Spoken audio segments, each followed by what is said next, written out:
Hey everybody, and welcome to Ram Chat. I'm Erin Crew, Director of Communications, Marketing, and Media, and we have with us today Mr.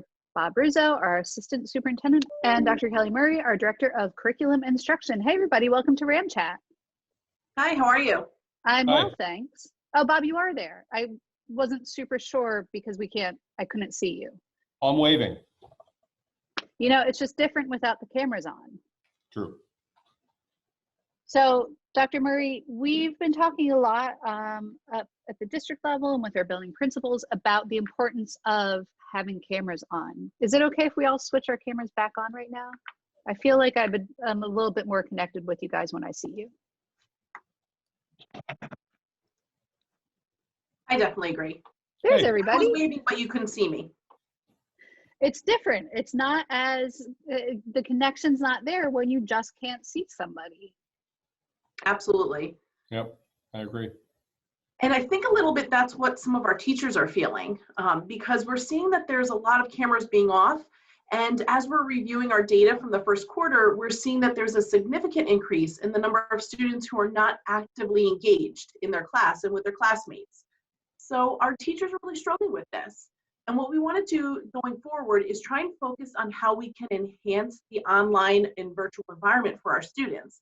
And one of the ways that our teachers are really saying this helps with is by turning our cameras on. So we are really trying to do a push to make sure that cameras are on when students are in the virtual classroom so that we can connect with each other, you can connect with your teacher, and really help build that virtual classroom as best as possible. Our teachers and your child's classmates have started to become accustomed to students seeing blank screens and names instead of our faces. And our teachers are really sharing that this is a challenge. It's probably one of the largest challenges that they're reporting for us. So what we're really trying to do is focus with our teachers on increasing student engagement through lessons. And one of the ways we need to do this is by having cameras on and requesting for students to have their cameras on during instruction so we can see your faces, so we can see reactions. And I think this is really going to help in the long run, but we really need the community to help us and our families to help us with this. There are certainly districts that require cameras to be on. And I don't think we necessarily want to get to that point where we're requiring the cameras to be on and we're spending instructional time enforcing that. But we're also recognizing that there are valid reasons as to why some students might need to have their camera off. But on the same sense, we're also finding that some students are keeping their cameras off just because everyone else is doing. And maybe in some cases, they can get distracted without anybody noticing. So what we're really hoping is that we can push to have the cameras on, increase that student engagement, increase students interacting with each other and their teachers. And I think it's just going to improve the learning environment for all students. So Dr. Murray, I'm going to, in the next clip, show families how they can go about blurring their background or changing their background. Because if you're like me and maybe you're in the middle of a move or you don't want your background to be shown, because mine looks like this right now, you'll be able to make those changes. I think that's so important. I'm glad you brought that up, because one of the things we do want to encourage students to think about is what is in their background and making sure that they're choosing something that is school appropriate. For example, we don't necessarily want students zooming from their bedrooms or on their bed, things like that. But you can simply use a background such as this one. You know, if you want it to be sunny in your house all the time, it could look like this. But using a background to really help just eliminate the distractions in the background. And we think that that will help some students feel more comfortable. Ooh, I like that one. That was nice. You know what? I can easily put this one on the website for our families and students to download so they can use it themselves. I think that's a great idea. This week, a big topic of discussion is snow. And it's been a minute. It's been well over a year since we've had to even think about snow. We didn't have any snow days last year. I don't think there was even a flurry that hit the ground last school year. So it has been a little while since we've had to talk about it. And Dr. Murray, Erin Crew does not love snow. She gets really anxious and really nervous when snow comes up in the forecast. But there was a change that the district made this year, and we are going to go forward, and we were approved to use what's called the Flexible Instruction Day, or FID. Can you talk about the FID, which sounds weird even to say, but the FID and what that process is going to be, possibly this week, maybe if the forecasters are right? So the FID stands for Flexible Instruction Day, and this came out before COVID was ever an issue within the state. It came out from the Department of Education, which gave us the flexibility to use one of the days that would otherwise be canceled and made up at the end of the school year. We can now continue instruction on those days off. So this is really a great opportunity, because in the past, what we would have to do is cancel snow due to inclement weather, or cancel school due to inclement weather, and make it up at the end of the school year. Now we don't have to do that. We can continue with what we're already accustomed to doing and that we've gotten so good at doing during COVID, and continue our instruction during those times of inclement weather, so that we can then not have to make it up at the end of the year and have our students in school well into June then. So when we look at this week, which I think might be the most complicated possibly of all of our FID days, or all of our FIDs, it might snow on Wednesday. And typically Wednesdays right now during this time of COVID for grades 7 through 12 is Wednesday is an asynchronous day. So what might Wednesday look like this week if we have snow for 7 through 12 and we close for a FID? So the good thing is for 7 through 12 is that they won't really see a change. It's going to occur exactly how it's currently occurring anyway, because Wednesday is our asynchronous day. So for Wednesday, students should still log in and complete their work on Canvas, but it's going to look and feel exactly like any other Wednesday. So that would be if the flexible instructional day or the snow or inclement weather were to come on a Wednesday. If it was any other day other than a Wednesday for grades 7 through 12, so say we had inclement weather on Monday, Tuesday, Thursday, or Friday, where students are supposed to be reporting to the building in the hybrid model, the students would still be accessing instruction from home. Instead of having some students coming to the building and some students learning at home that day, all students would just be learning at home today. So starting with period 1, students should plan to sign into their regular class at start of period 1 and plan to go from there. The teacher in the classroom would provide more instructions from that point on. And I know we talk a whole lot about Wednesdays and being asynchronous. Students should maybe manage their time in a way that they're not doing their work late at night. They're trying to get it done throughout the day. It is definitely a big time management piece that they're still continuing to work through, but it is always better to get it done earlier than later on an asynchronous day. Absolutely. So then what would a FID look like for K through 6? So for students in K through 6, the first thing that they should do is log into Canvas, and this will be very similar to a traditional virtual day that students would have had in the past. So students will have a combination of Zoom and work on Canvas, but again, just as it was in the past, students won't be on Zoom all day. There'll be meetings scheduled with your teachers, so your teacher is definitely the best resource to go to for your daily schedule, but it's going to be a combination of working on Zoom and also working on Canvas. But don't worry, there's going to be some downtime in there so that students can enjoy the snow. That's great. Well, Dr. Murray, thank you for joining us. Thank you for talking about cameras on and explaining the FID process and what we might expect this week. I'm going to say fingers crossed, no snow. I know that you really like it though. I don't know, I'll be doing my snow dance. I already have my sled pulled out. Mr. Rizzo, do you have a vote in this? It's 1-1 right now. Are you going to tie break? I would say my house is divided. I err on the side of wanting to be in school. My kids do value that whole idea of having the off day, but they also don't want their days added to the end of the year. So, it's a constant debate in our household. But see, that's one of the great things now with FIDs is we can have both. We can have both the snow and we don't have to add time at the end of the year. That is true.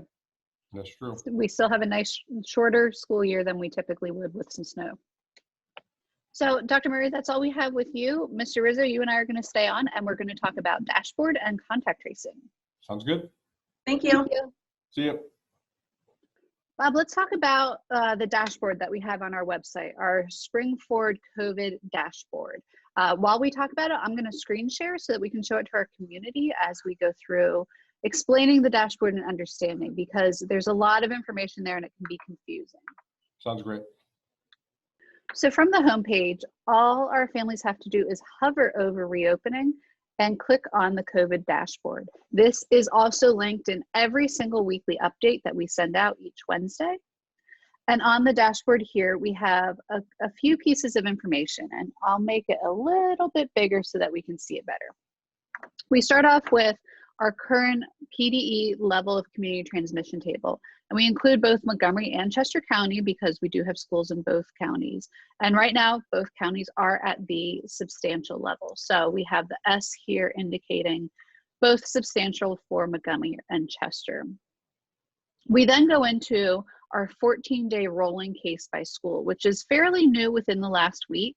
And as we continue to learn about COVID and reporting and how schools will remain open or closed, this information might grow and change as well. This is, I think, our third iteration of the dashboard.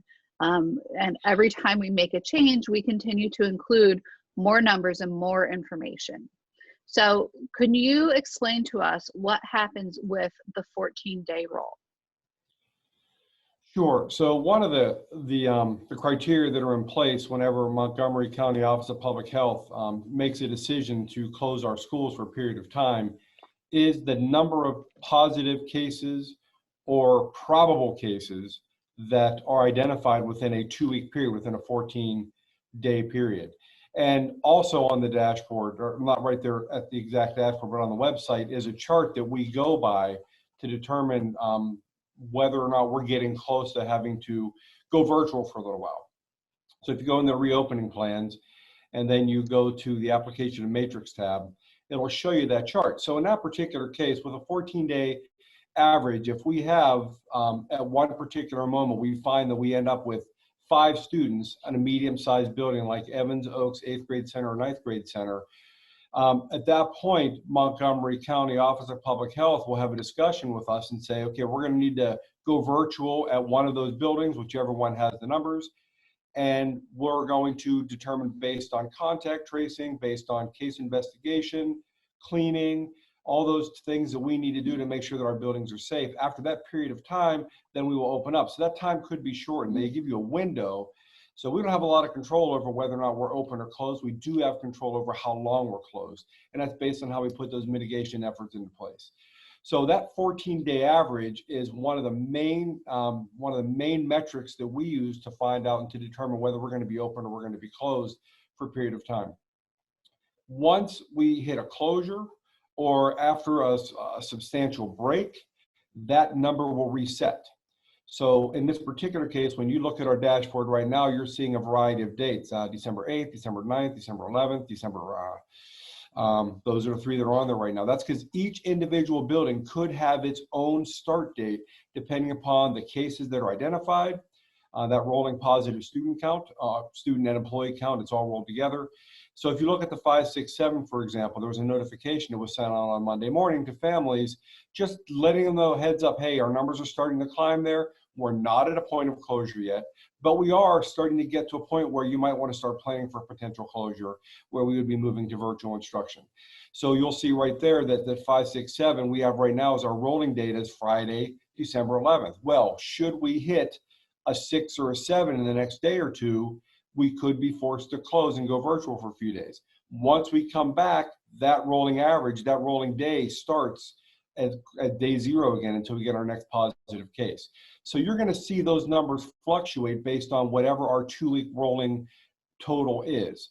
And that's kind of what that is. Then if you move down a little bit where you see the historical data, those numbers are never, ever going to align.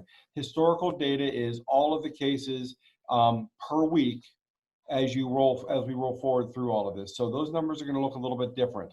The data that we're going to be using to determine whether our buildings are open or closed is going to be that 14-day rolling total. The historical data is just, as we like to collect data and share information to be as transparent as possible, that's the total number of cases that we've seen in our buildings in our footprint. Now, this past week was definitely different, and there are some very different numbers in the historic data as well as the 14-day roll, and that's because of our 2-week mandated closure that we just came off of last week. We were closed Monday as well, and there were a lot of families who chose to keep their kids home on Tuesday.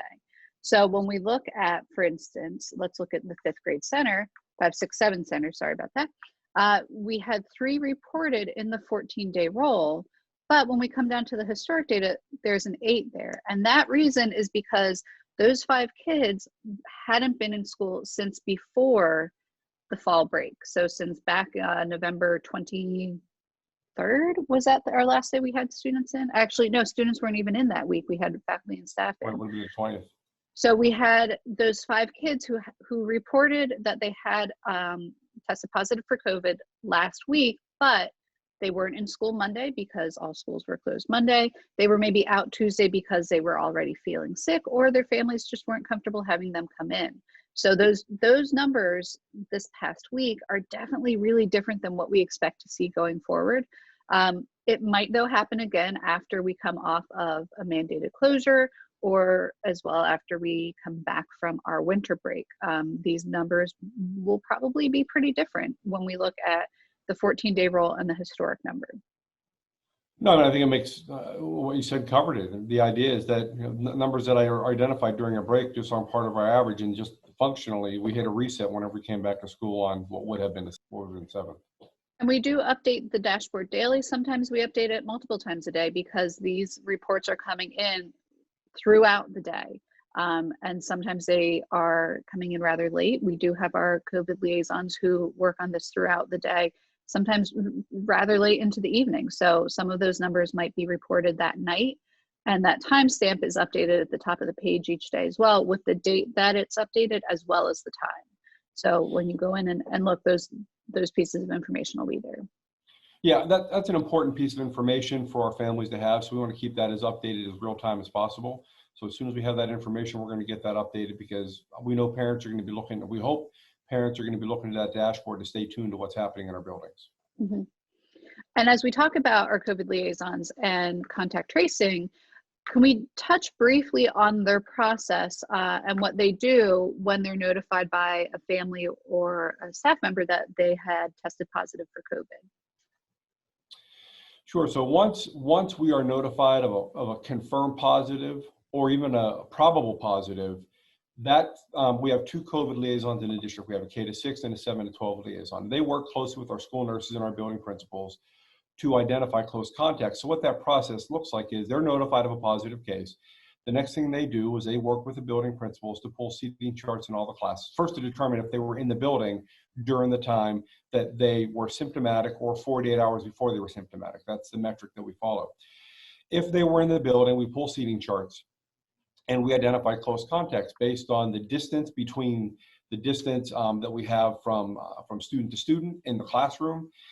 If they're identified as a close contact, then they get a phone call from the school nurse, or they could get a phone call from the principal or the office to identify them as a close contact, which means they would then have to go through a quarantine process. Or if they're on the school bus and they're identified as a close contact, they would go through that same process.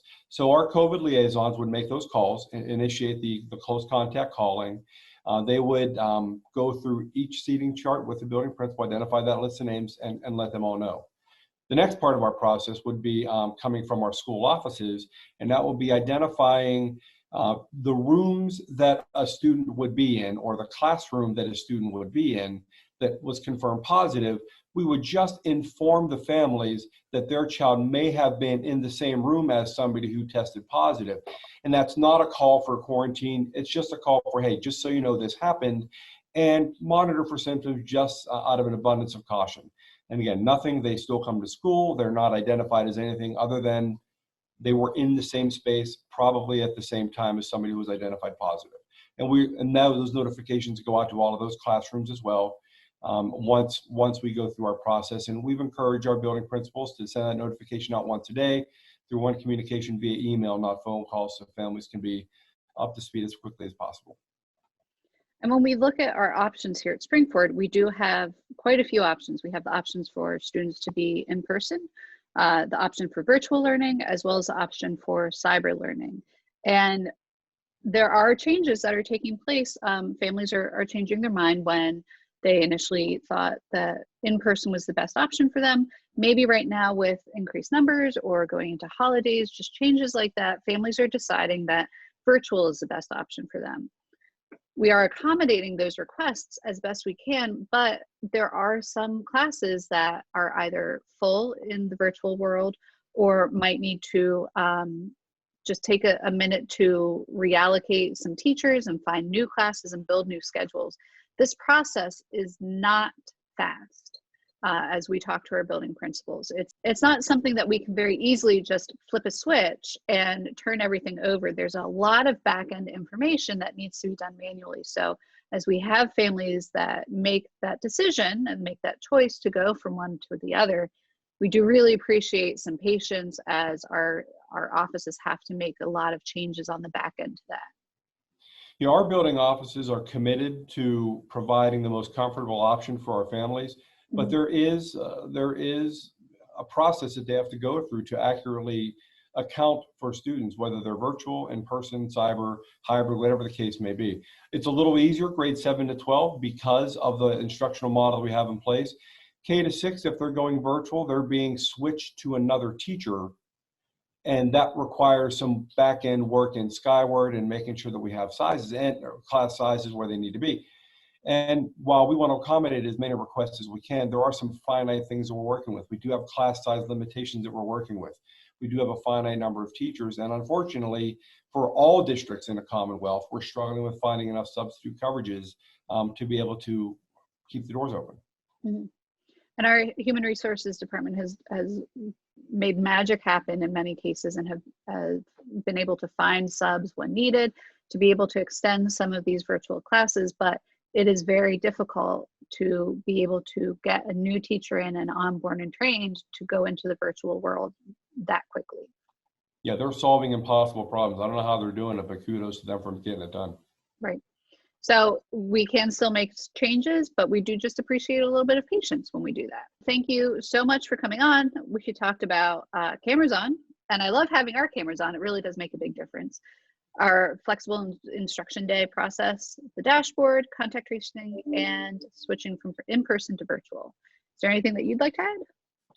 No, I think this is a difficult time for a lot of families, and we're all in this together. We're all on the same team, and I think we'd all prefer to have things be differently. But as we navigate through this, we want to make sure that we keep kids, our students, at the center of all the decisions that we make and their safety. So hang in there with us. We're going to get through it. Yep. No snow. No snow.